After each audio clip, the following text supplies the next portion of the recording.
Breadwinner, atin mo na pakinggan ang mabuting balita. Ang mabuting balita ng Panginoon ayon kay San Mateo. Pinupuri ka namin, Panginoon Jesus. Noong panahon iyon, sinabi ni Jesus sa kanyang mga alagad, walang makapaglilingkod ng sabay sa dalawang Panginoon sapagkat kapupuotan niya ang isa at iibigin ang ikalawa. Paglilingkuran ng tapat ang isa at hahamakin ng ikalawa.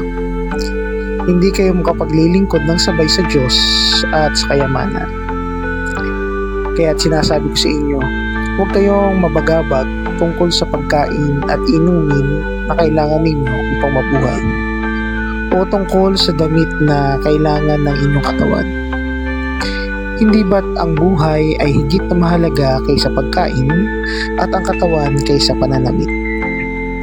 Masdan ninyo ang mga ibon. Hindi sila naghahasik ni nag-aani o kaya'y nagtitipon sa banga. Gayunman, pinakakain sila ng inyong amang nasa langit. Hindi ba't higit kayong mahalaga kaysa mga ibon? Sino sa inyo ang makapagpapahaba ng kanyang buhay ng higit 1 oras sa pamamagitan ng kanyang pagkabalisa? At bakit kayo nababagabag tungkol sa pananamit? Isipin ninyo kung paano sumisibol ang mga bulaklak sa parang.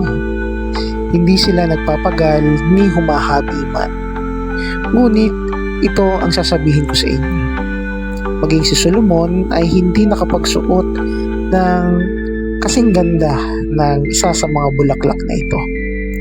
Bagamat napakariringal ang mga damit niya. Kung ang mga damo sa kabukiran na buhay ngayon at kinabukas ay iginagatong sa kalan ay dinaraptan ng Diyos, kayo pa kaya? Kay liit ng pananalig ninyo sa Kanya.